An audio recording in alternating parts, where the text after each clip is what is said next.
Well, what is going on, everyone? Welcome back to Kitchen Table TCG. My name is Louie. Hope you're having yourself a fantastic day. I am joined by Sean from Team Kitchen Fable. How's it going, buddy?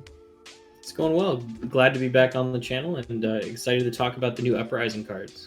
Yeah, we're gonna have weekly Team Kitchen Fable content starting today, so be on the lookout for Team Kitchen Fable content. Sean and I have been chatting over the last couple weeks about how do we do a better job at helping the team get some visibility on the channel, and I have not done a great job about that. So we have content kind of planned out. We have some plans in place to make that even better in the future that we can share at some point in the world.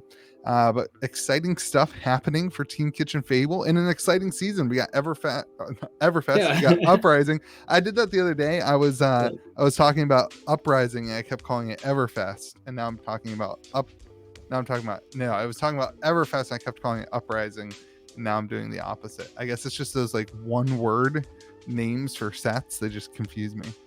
I would love to have a second coming of Everfest with no Starvo in it. Like we could just pretend that Starvo never existed, re-release the set, and I would open probably like 5 cases of it. Ship it. That's called Everfest Unlimited. Great. Good idea. All right. Well, today we're going to be chatting about the Uprising spoilers. We're going to get Sean's take on some of the hot cards that we've talked about. We're going to start it off by talking about the generic legendaries and see if those cards, I think there's just one of them, are actually going to be viable. What are our takes on those? More, what is Sean's take on those? That's really the important stuff that matters. And then after we get through the Uprising spoiler stuff, we're going to chat a little bit about Team Kitchen Fable. Sean's going to share with us a little bit about where the team is in testing for the kind of current meta and what they're looking forward to in the Uprising meta. So it should be pretty good. You ready to roll in, buddy? Yeah, let's do it. All right, let's start out with this big one, Crown of Providence. I don't know what happened to my camera, but it all went away. Let's just do it live. Crown of Providence, which is the generic legendary, which is pretty cool. Obviously, we haven't really seen a generic legendary in quite a while. But tell me what you think about Crown of Providence while I pull it up. Yeah, I think Crown of Providence, everybody's got a take on it. I mean, I believe it's the next first place prize for Callings, if I'm not incorrect. Now that Tunic is kind of retired, I think it's Crown of Providence that we're going to be seeing as the main prize. And I think that's for good reason. Really cool spoiler from Arsenal Pass. It blocks for 2, I believe, and it says when you block with this, you may choose a card in your arsenal or your hand. I put it at the bottom of your deck and draw, and I'm just going off the top of my head. And it blocks for 2. Blade Break. And I think that's really exciting. I think it gives many heroes more options with deck building. An out there choice that I would say is potentially even, dare I say, showstopper. Because oftentimes he's limited in his play patterns because he can't get cards to the bottom of his deck, or he can't get cards out of Arsenal. So I think you can do a few more exciting things with Showstopper. Maybe you've got, just to throw back an older build, maybe you've got your Mage Master Boots build, right? And you are running 1 Tome of Findal, hoping to get into that Tome of Findal. Maybe you can now run 2, and you can use the second one and cycle it down for when you don't want it, if the game's going a little quicker, or recognizing the tempo of the game, you can block with the second one. But you'll have more choice in the matter, and you'll have more consistency in a play like that. So that's the first thing that comes to mind. So, everyone's going to be comparing this to Skullcap, right? Your other generic legendary helmet. In what world do you run Skullcap over this, and in what world do you run this over Skullcap? Is it going to be just situationally? Is there a time where you're like, man, I wish I had Skullcap? I would find it hard to believe that there would be a deck that would run both. I think a deck that has very consistent play patterns, a deck that doesn't need to worry about Arsenal jamming or isn't worried about spiky turns as well, right? Like if you're playing a highly consistent deck and not trying to have spiky turns, Skullcap is a better pick. It's 2 breakpoint blocks. across the game versus 1-2 block. But what Crown of Providence does is it says, okay, and maybe you're running all generic equipment. Maybe you've got a Tunic, right? And you've got a Tunic Art of War play ready to go. Let's say it's Lexi, or you wouldn't do it on Lexi because you have New Horizon. Let's just say you're running Art of War on Briar, or maybe even Prism for some reason. Maybe you're running an Art of War Prism, like I know Patrick does, and the Prisms are running Skullcap right now. Well, Prism can get pretty jammed up, right? What if Prism could just say, okay, let me block here, or maybe I've got an Arclight that I can't pay for, and I know this chain's chain's banned now, I guess. Wow, what a weird world we live in, where I have to consider everything you're telling is not existing. I'm such a boomer. So far, we've talked about Star of Show banned. Yep. And Living Legend. That's different than being banned. It's just banned with added legend story studio value. That's what it is. And I personally love the Living Legend system.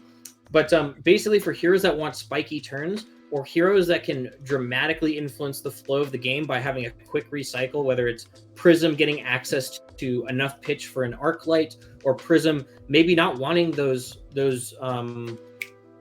auras and maybe trying to go get a Herald to just rip face. Maybe you're running the Phantasmoclasm Fractal Erudition nonsense. Yes, nonsense. Drives me insane. And maybe you're doing that and you need to get access to those cards. I see Crown of Providence being highly valuable in the current builds of Prism that we're seeing now. And I see it as still kind of being valuable if we start to see some of these newer cards mix in. I see it as equally as valuable. So maybe a little less shenaniganly. Do you see this card being used just to kind of get additional blocks in? So you can't block with a card from your arsenal, right? You can throw it out if it's a defense reaction, but if a card is in your arsenal and somebody swings at you for a bunch of damage or whatever, do you see this being just a use of okay, it blocks for 2. When you defend with it, you can get rid of your arsenal to draw another card just to throw down another block. Now, hypothetically, you're blocking for 5 off of 1 card. That's exactly correct. 2, but I think it becomes exceptional in the end game. If that's the scenario, let's just imagine we're, I don't know, ripping Kadachi's. Let's say we're in a Katsu mirror match, right? And you've got those single block breakdowns, and you would run Mask and Katsu every single time. So I'm just giving an example for gridlock. So actually, let's say we're in Bravo Showstopper, because that's an instance where right now you're running Skullcap, or you're running. I think people are sometimes running Aizen's Peak, probably not if they're still playing Showstopper. In the end game, you're swinging Anathos for 4 back and forth, trying to get a tempo swing. And what Crown of Providence says is, here you go, here's a tempo swing, here's an extra card, you can block and still dominate an attack next turn. Is potentially what that means. Yeah. Yeah. Does this have a place in Wizard too? Your opponent's turn, they attack you, you have something that you block with, and then you get to kind of pick and choose what card you want. If you have a card in hand that's not the card you need for your combo, you can throw it back in. If your arsenal slot's not what you need, you can throw it back in and get another take at the card. So I think while it is great at getting the card out of your hand, it gives you less choice on what's coming into your hand. So compare it to something like Ragamuffins. So the current build of Kano is do some chip damage, get the Aether Wildfire in arsenal, get maybe a few potions out, have Tunic ready, and continue to play that back and forth game until you know that you have a very strong chance of going all in, right?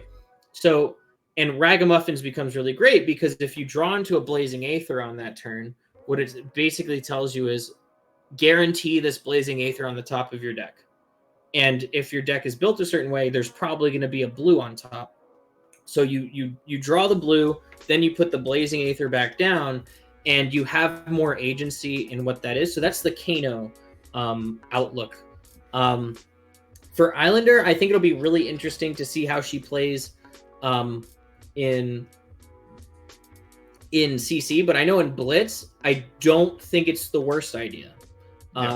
I believe that I'm playing Skullcap on the Islander build. right now and playing Skullcap, and you're basically chipping them down by Kraken's Aether Vein and Frostfangs or whatever, a little arcane here and there, and trying to set up a Storm Striders into something strong from Arsenal, maybe putting Absorbent in front of it to buff it. That's typically what that hybrid Islander is going for, but in CC, it's anyone's guess, and I certainly haven't been testing Islander CC yet. We may be getting some more cards for her too in this set. So I think this is like the make or break financial card of the set. Like if this card is super, super played, if this is a Skullcap-esque, a Tunic-esque card, this set's going to do really, really well financially. If this card's not played, if it's not seeing much use, I'm not sure that will help the set. So really interesting to see that. I'm really curious to see what will go. It's also really interesting that every Marvel we've seen is locked into a single hero across dragons, which for me, like, I don't see myself playing Dromai, and so that pull is like kind of a dead pull. But that's just to add on to your financial aspect. I'm really hoping we're seeing that there's going to be some spice something somewhere for else people who don't care about illusionists, basically, or maybe have a strong degree of resentment for the class. Like that would be great. All right, you told me that your favorite card in this set was Double Strike so far. Tell me what you like about Double Strike. I like Double Strike because it gives Katsu players hope. So essentially, what it says for Katsu, and then I'll talk. It is a ninja. It is a generic ninja attack action. It's red. I believe it blocks for 2. It costs 0 and it attacks for 1. But its ability says attack for 1, then you can banish me and play me again this combat chain, and attack for 1. So it's 2 cards in 1. Exactly. So what this allows you to do is this allows you to do 2 things. One is threaten mask twice in a turn more consistently without needing any particular card draw. And 2, it threatens the Katsu trigger, right? Because you can't afford to spend 1 card on a 1 attack that is coming back, right? Yeah. So you effectively it's not even just that you have 4 Kodachis for that turn. It's the fact that you have an attack action that functions as a Kodachi. So let's say the scenario of pitch a blue, Kodachi, then play Double Strike. What I'm doing here is I'm saying either you're blocking this or you're giving me a card draw. You're inefficiently blocking this or you're giving me a card draw. And I'm going to be able to use my Katsu trigger. Yeah. So not only that, when they do block it, you say, all right, I've got another Kodachi after this to start my next line of mask threatening. And I think that is really huge. I'm definitely going to be testing it in Katsu. If Oldham's out of the meta and somehow mid-range Katsu can handle Islander and Ice Lexi, which I'm not sold that it will be able to. Ice Lexi just does too much damage, I think. But in the scenario that it does, I would love to play some more mid-range Katsu. It's my favorite Flesh and Blood to play. So that's why it's my favorite card. And then in Fi, I think it's going to see more play in Katsu than Fi, depending on the rest of the set that we're going to see. You love yourself some WTR. Oh yeah, I just got back from a sealed event. I played some Bravo. I somehow pulled Helm of Eisenpeaks and the other 3 Iron Rods. I had like 6 D-reacts. And it was sealed or draft? It was sealed. We don't have a really big local scene where I'm at, unfortunately. Like we have to there's 4 of us that come out every week, and we do our best to grow. So good stuff. Yeah. All right. We also wanted to chat about Dromai. You think Dromai may be the issue hero, the thing to be dealt with in this set? What's issues. I'm gonna get attacked if I say issue, but it's my channel, so you can do it's my yeah, it's true. Everybody, but so my take on it is at this time last year when Monarch was coming out, everybody said there was like a mix of like, ooh, Prism's scary, and then the consensus for a while was, ooh, Prism's trash. Like that was really like, believe it or not, there was a time where Prism was considered not great. Yeah. In the format. Now, by the end of RTN season, she started to get discovered a little, right? We got to RTN season and we had Vegas calling all of that, right? But when the set was coming out in the immediate term, like Prism was considered not great. And I think as the full set comes out, as we see more of what's happening with Dromai, and because her ability allows you to access all reds in the card pool and still get benefits, that is dramatically better than I think Fi. Like Fi to me is like, I'm concerned he's the new Bolton, where he's so reliant on his talent that he's kneecapped consistently. He gets locked out of the meta because his card pool is so small. Well, the good thing is Fi doesn't need to spend 2 cards to do one thing like Bolton did. The soul mechanic for Bolton was just very, very punishing. I mean, not to say Bolton doesn't do a ton of damage and Saber's Bolton is not a great build, but it definitely kneecaps the hero.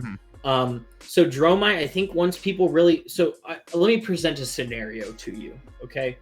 I've got a few of the Ash, right? I've got a 4-card hand, and in that 4-card hand, I'm able to pitch a red, create another Ash thing, pitch a blue, right?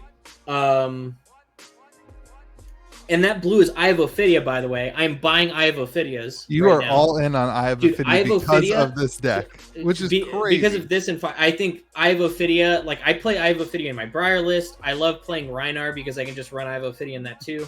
You pitch the red, you pitch the Eye of Ophidia, you opt. With that 4 pitch, you invoke Dominia, right? And now it says, all right, when Dominia attacks a hero, reveal the top card of your deck. If it's a red card, look at their hand and banish a card from it. So you're saying, okay, I'm going to neg 1 card from my opponent's hand for free, basically, immediately.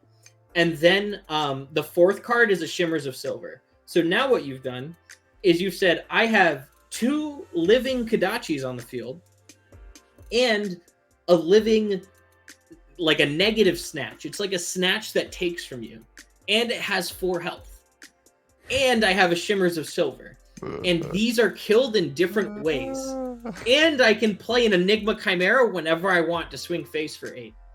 Like, that, when people crack the play patterns for Dromai, it is going to be unbelievably uncomfortable to play against, because Dromai still has 40 health that you have to take care of. So, I won't go so far as to say you're gonna be taking care of the board state. Like, this is the first time in Fab that I guess some of Prism stuff in the past, but like this is board state now. Like you can look at the table and be like, that person has a bunch of stuff out. Yeah, and people are saying, oh, she can't use footsteps on her dragons. I'm like, she doesn't have to. Yeah.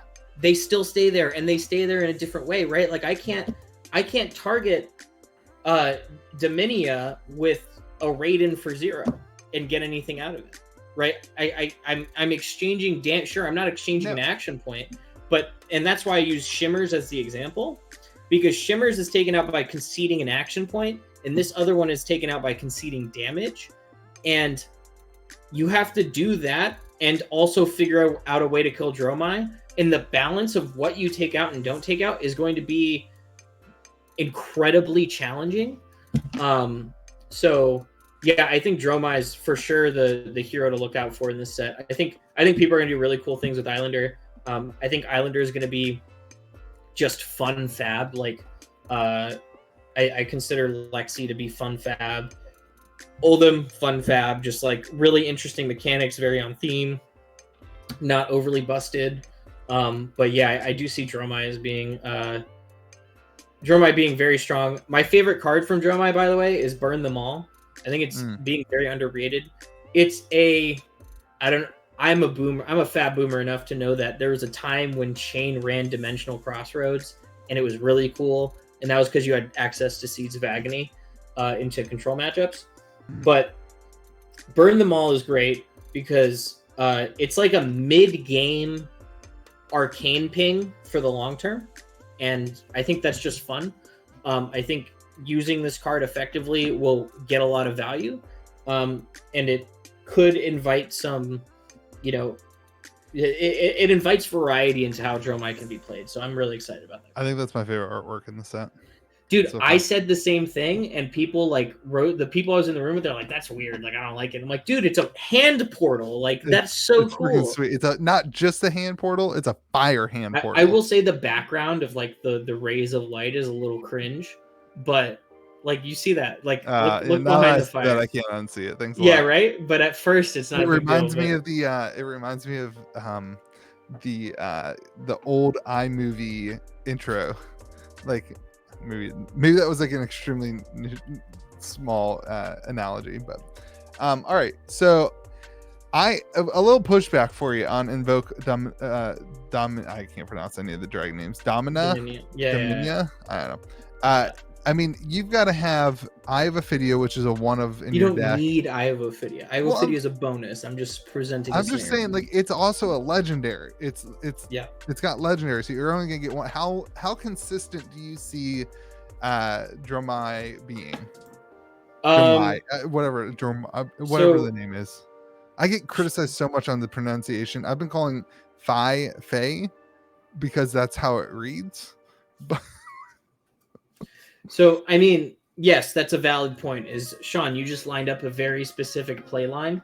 The deck promotes red usage, and you're not really punished for missing that hard.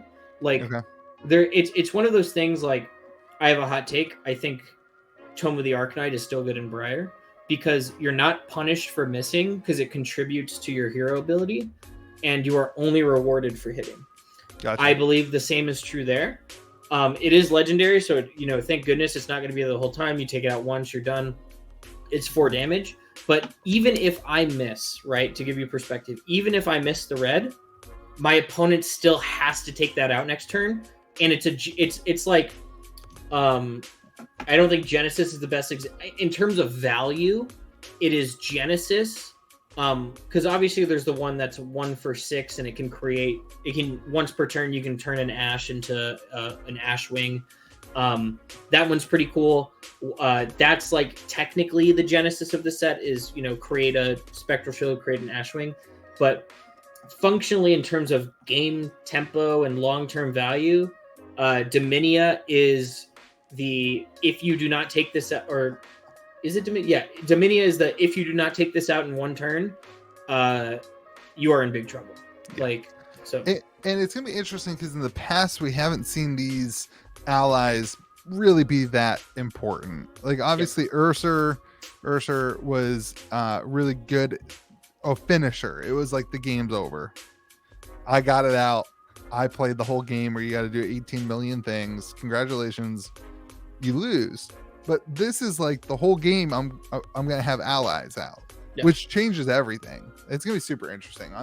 This is why I'm all in on the hero in terms of like playing myself, because like I love the idea that it just changes the game and like I can experience it differently.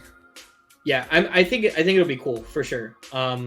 It is just it's one of those things where I'm like the when it is cracked, we will be very surprised. When the code is cracked, we will be surprised at how strong Dromai is, in my opinion. Yeah. Cool. All right. Well, let's hop back and let's bring the conversation back to just Team Kitchen Fable. I'm super curious to just share with the world what are some of the things going on with Team Kitchen Fable. And I have been saying on my channel, and I'm curious if you can present some opposing views to me, that we're kind of in this season where no one's really building decks. No one's really buying cards. No one's really like, we just had major tournaments on this side. Everyone's kind of like taking a break and taking a step back.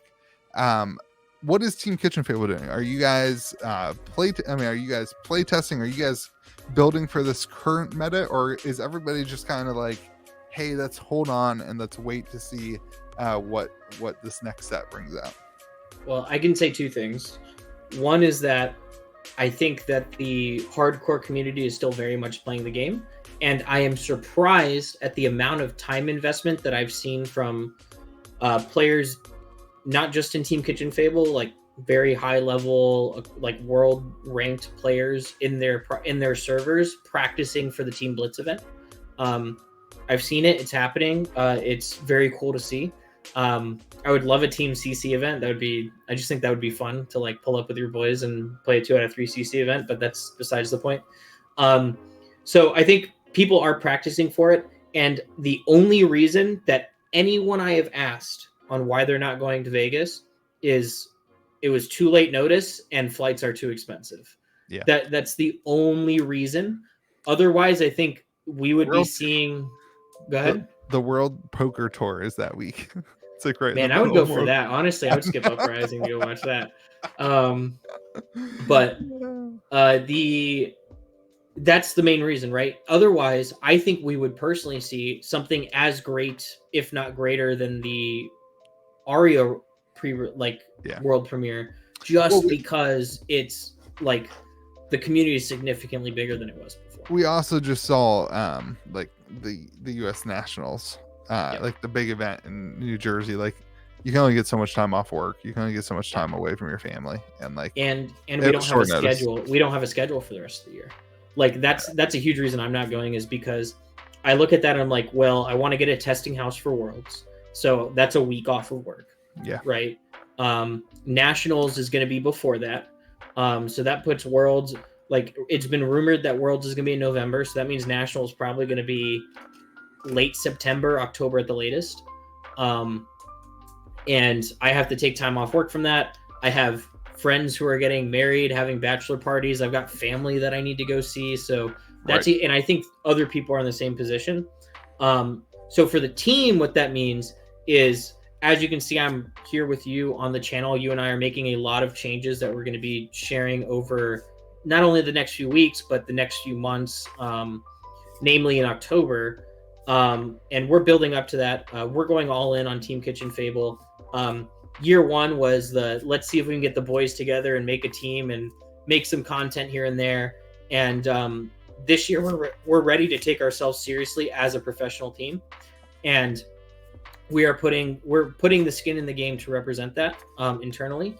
And so that I'm really excited for that. So what we've really been doing is restructuring. We've brought on some new members of the team.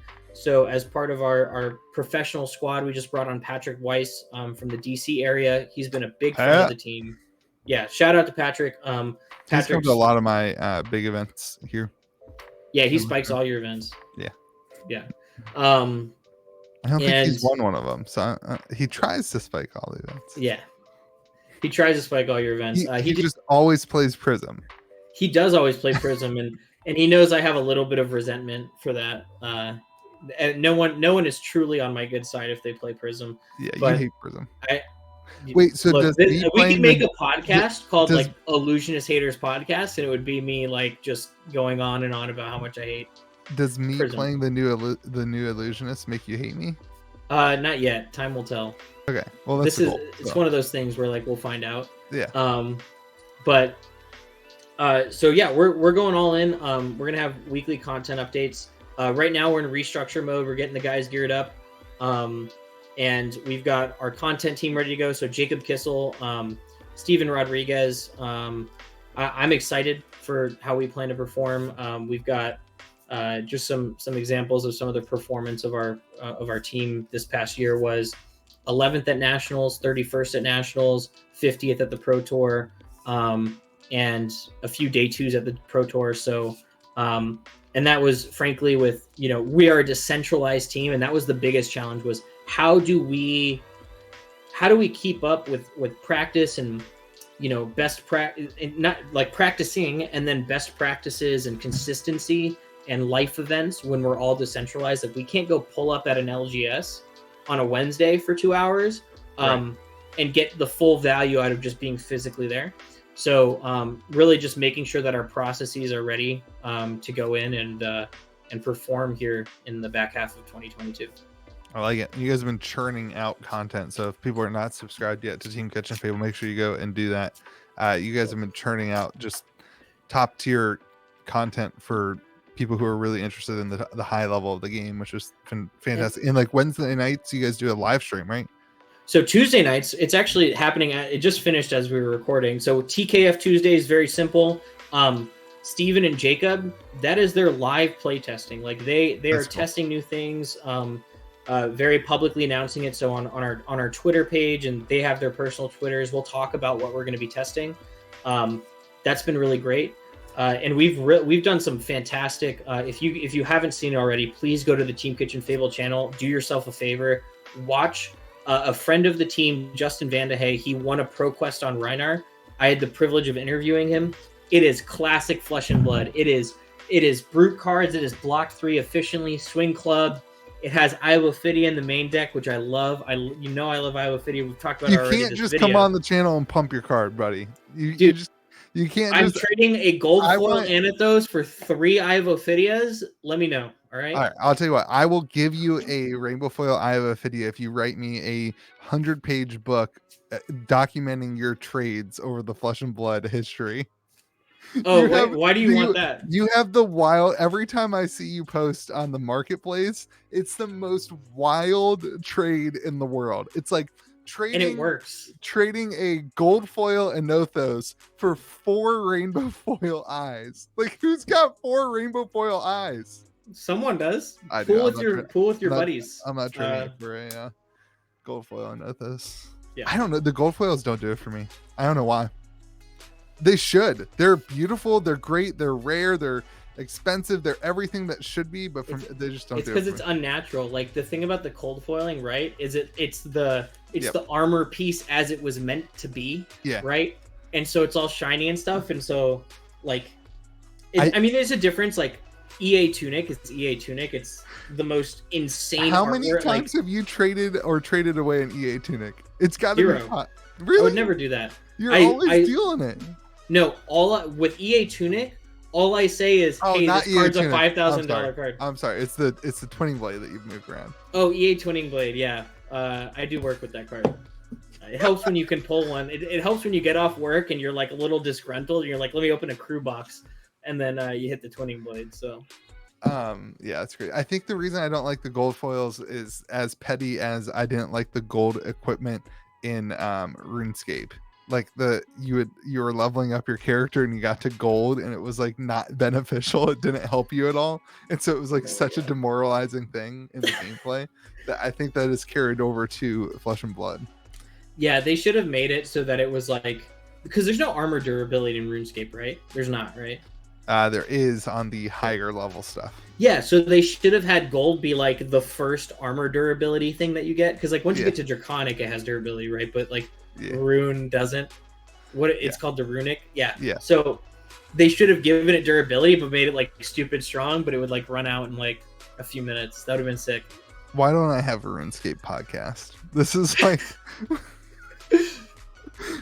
Anyway, so yeah, Team Kitchen Fable, you guys are churning out the content. What else do you want to share? There was something else we wanted to talk about, I think. Let me pop up what we were talking about. Oh, that's it. We're talking about meta testing. We covered it all. Team Kitchen Fable. So everyone, on Wednesday, this is Wednesday. This is Tuesday. It's going to go up on Wednesday. Yeah, allegedly. That's where I got my confused. It's going to go up tomorrow. So on Wednesdays every week, Sean and I will be discussing Flesh and Blood meta, Flesh and Blood team stuff.